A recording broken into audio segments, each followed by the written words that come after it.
In this video, we're going to go in depth into different templates of how creatives should be when you're testing on Meta.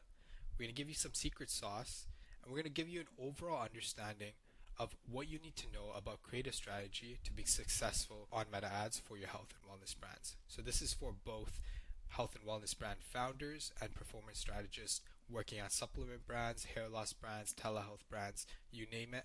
This can be applied to majority of health and wellness brands. Creatives in 2026 are the most important thing on Meta, especially after Andromeda's update. Most brands believe that they have a targeting problem, but most brands generally have a creative problem. Because after Andromeda's update, the algorithm has been incredibly good at finding buyers from just creative testing. Your CPMs are usually lower too. The more you target, your CPMs climb. So this is the cheaper way and most efficient way to allow your algorithm to learn and find customers that are in your ICP. So your job is no longer to find an audience. Your job is to give Meta a creative that deserves to be shown. So how does Meta actually work? So you're testing these creatives and you're asking yourself, okay, wait, so why does Meta only spend on one certain creative and not others? Well, this is how it works. You put your creatives in to a campaign, right? A CBO campaign, broad. And in the early stages, it looks at early metrics. So it sees, okay, this ad, after spending $5, has a 10% CTR versus another ad that has a 2% CTR. Or the CPM of this ad is lower. It starts getting early engagement signals, sees attention, which ad is stopping people from scrolling, and then allocates more and more spend towards those winners. Then Meta will see if that winner, after scaling budget, is able to get a purchase. Once it gets a purchase, it starts efficiently learning, and slowly you can see over time it lowers CAC and sees if it's able to be scaled. Now it will do this by switching budget and streamlining spend to creatives that are just, if you put 10, it might streamline the spend to just 1 or 2 creatives. That's fine. Allow it to spend and get some data, and when you notice that not purchases are coming, turn them off and let other creatives spend. You want to keep testing until you get enough purchase data to declare one as a winner and then iterate on that winner. So the 4 main points here is creative is the biggest optimization lever. Number 2, good creatives help Meta understand who converts. 3, strong creatives lower acquisition costs, and 4, weak creatives make every campaign look broken. Even if you have a good campaign structure, your pixel and conversion tracking is set up well, your website landing page is done well, if you have bad creatives, it might look like your product is not validated. It might look like your campaign is broken. But if you use that same structure, same pixel, same website, and have better creatives, you might feel that campaign is working well. So weak creatives make campaigns look broken, and that's something super important to know. So what makes a good creative, and how do I think of what creatives to make in the beginning? Ask yourself 4 questions. Why would my customer stop scrolling? So what's going to stop them, make them curious, look at the ad and want to click? Number 2, why should I care? Why should the customer care? What are you solving? What problem are you showcasing? How do they relate to this? Question 3, why should a customer trust you? Is there credibility? Is there authority? Why should they trust me and not another brand? Question 4, why should I act today? Is there urgency? Is there promotion? Is there limited stocks? What's pushing me to take that step today after I see the ad? I can see the ad and maybe purchase next week or next month. What is making me push today? These are the 4 questions you want to constantly ask yourself when you're creating creatives. Once you're able to understand these 4 questions and the answers to them, you're automatically going to flow with thousands of creatives. But these are the 4 concepts that you can put into AI to showcase, get some research, or you can think yourself, read on your reviews, look at your website, understand your audience, but understand these 4 core questions. Now, you understand these 4 questions. Let me give you a visual explanation, a visual reference. What makes great creative? So for the first one, why should I stop scrolling? Stop scrolling by capturing attention immediately in the first second. So this is like a hooky title. I've tried this a lot of times. It works well with different products. So this is not Adderall. Majority of people know what Adderall is. It helps you focus. But this is not Adderall, but they're showing this coffee looking drink. So people are curious. They're saying, okay, this is not ad roll. So are they saying that this coffee is going to get them more focus? It's stopping the scroll. The visual looks cool. This is an example of something that could stop a scroll. Second, curiosity. So trouble pooping. Maybe your audience is struggling with pooping. It might be for gut health. It might be for probiotics that they need, for digestion. It's bringing curiosity. Make viewers want to learn more about your message. So questions are a really good static ad, or even in the video ads in the beginning. If you have a question, it provokes curiosity. It makes people stop scrolling, and it makes people care about what you have to say. Third is building trust. So why should they trust you? Establish credibility before asking for the sale. So this could be reviews, it could be testimonials from clients, it could be scientific research. This would build trust, right? And social proof ads usually convert very well, and they can also be repurposed onto the website to add more layers of social proof on the website or product page. Last but not least is easy action. Remove friction and make taking action feel simple. Just get started. Start a questionnaire, start a quiz, unlock your free discount automatically. Whatever reduces friction usually converts better as well. Now, having all of these type of creatives in a campaign, I would say, is a good start for when you're testing and starting with your health and wellness brand. Now, for videos, it's a little different. The creative framework is different, but you want to follow this structure. You want to start with a hook. That's going to get your audience to stop scrolling and listen to what you say. Then a problem. This is going to push on a pain point that your ICP has, which you could solve. But you're not going to show the solution right away. You're going to educate them more on either myths or misconceptions about the solution. Objection handle here, teach them, because audience loves education. Fourth, now bring the solution. Once you brought the solution, it seems seamless. And then 5, once they're thinking about the solution, bring them with an offer. Okay, buy 2, get 1 free. Buy 1, get 1 free.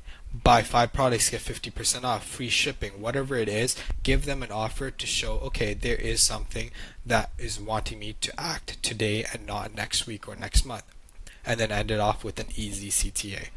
These are shown very nicely. If you go on TikTok and just say UGC example, health and wellness, UGC example supplements, you're able to see a lot of different examples, creatives, and structure that follow this format.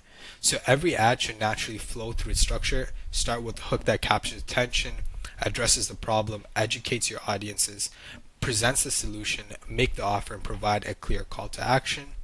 And then the best part is when you record it in this way, you can always chop up this video and switch around the hook, the solution. So maybe you want to start your hook as the problem, or keep the same hook. You see a really good CTR, but you see that people stop watching around the education section. Maybe take off the education, go straight to solution. You have a lot of more options when you create a video or UGC video in this format. So this is a creative framework. I say if you're going to create a video, follow this framework. Next, for hook ideas. This is very important because curiosity is very important in the beginning, because that's the metric that the algorithm is going to optimize to, more likely to purchase. So the hook is very important. A lot of people scroll, it's fast. So you want to make good hook ideas. And here's some secret sauce. Talk about the pain. Nothing was working anymore, right?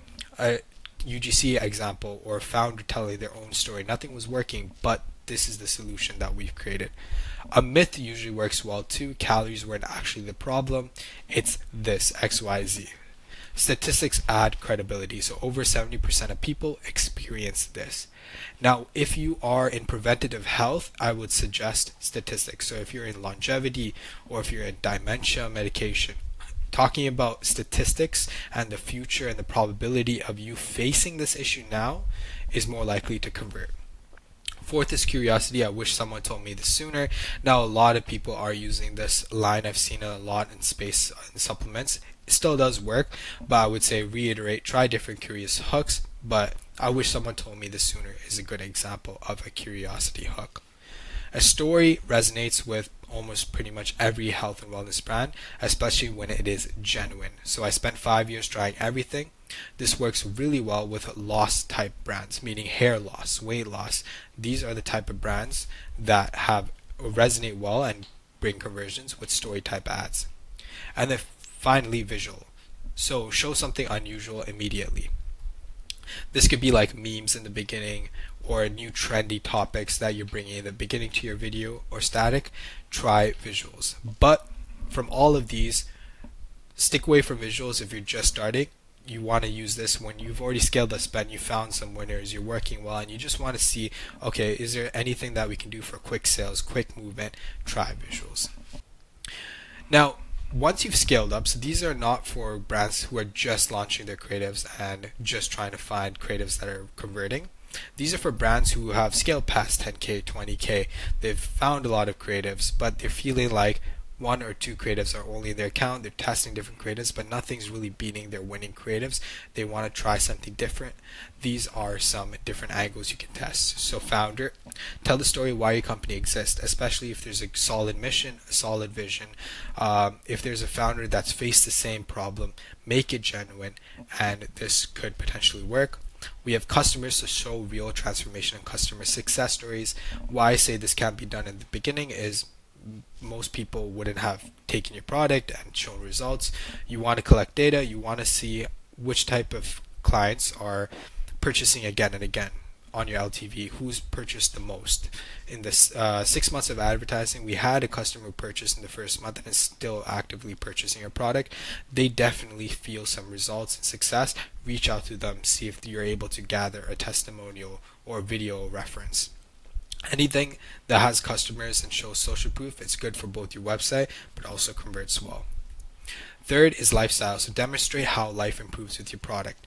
This is really well done for health tech brands. So if you're talking about wearables, or if you're talking about breathing devices, or like Aura Ring or the Whoop Band, demonstrate how life improves with your product. Showcase how easy it is to track. Showcase how easy it is to implement, just have with you.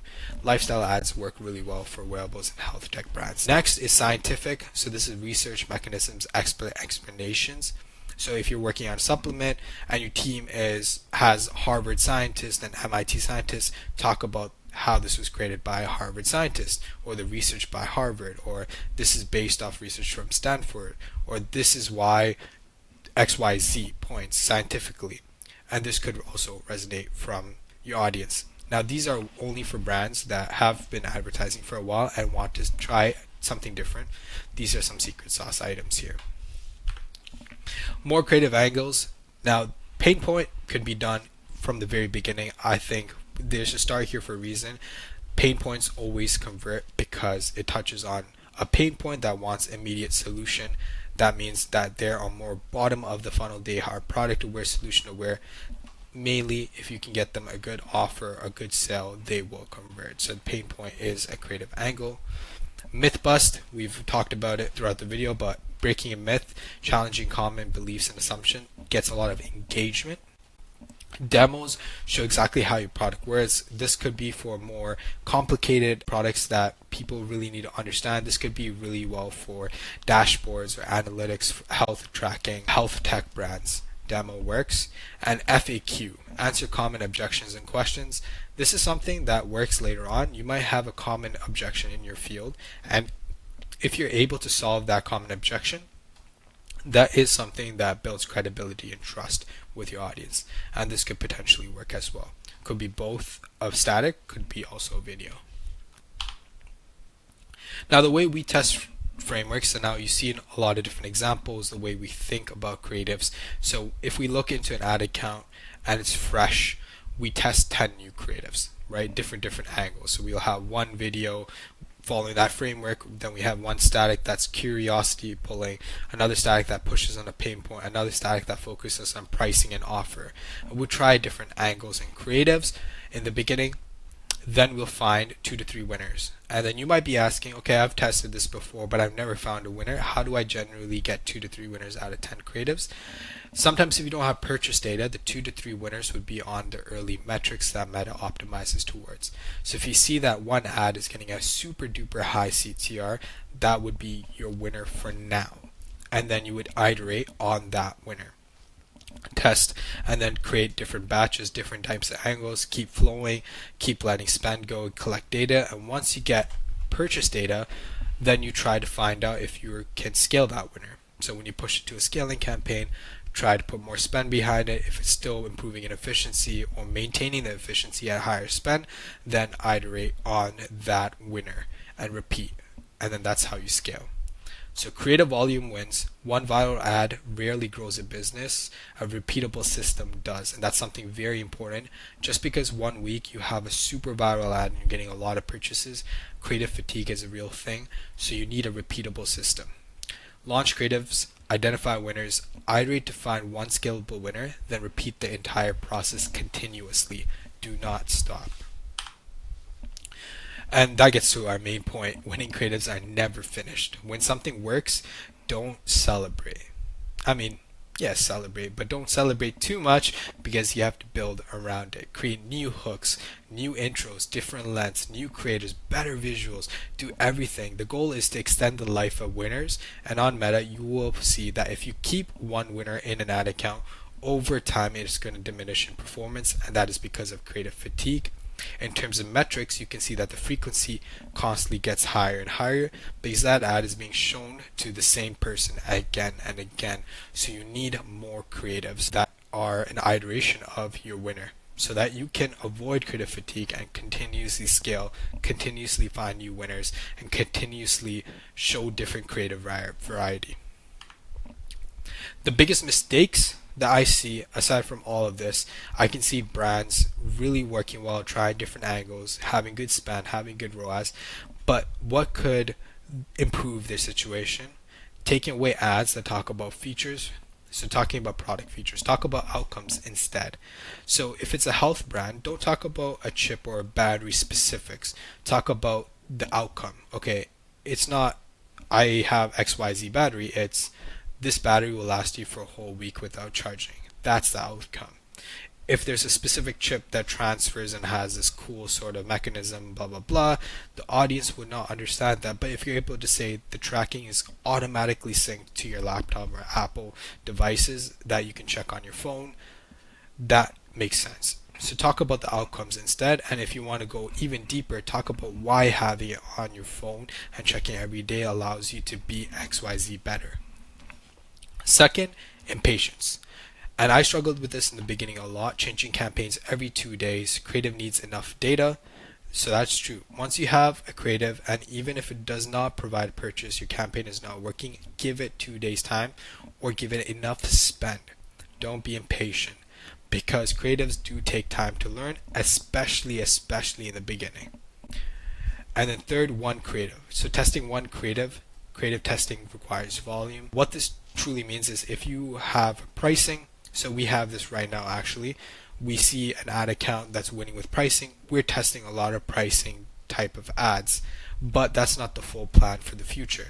We want to be iterating on what's winning, but we still do want to be testing different creatives so that we can have creative variety, and creative fatigue will be less of an issue for us in the future. So one creative testing, one creative angle. You need creative testing that requires volume and a volume of different angles. More mistakes to avoid. Now this is secret sauce. Ignoring comments, and I see a lot of performance strategists doing this because their job is just to upload the ad, see performance. They usually don't dig into what is going on in the comments, but the comments are really where people are revealing objections and giving founders and performance strategists future ideas. This could be your FAQ ad, or this could be the ad that gives you an idea like, wait, this is an objection that everyone has. Why can't I speak about it in my next ad? So never ignore your comments. Your playground is there. And especially getting feedback from customers who didn't like your product is very hard, but it is much easier to find those comments in the comment section. So make sure you stay up to date on your comments. Check it once a week if you're a performance strategist, or if a founder, check it twice a week. Like whatever it is, make sure you understand your comments and what people are saying in your space. Fifth, copying exactly one competitor.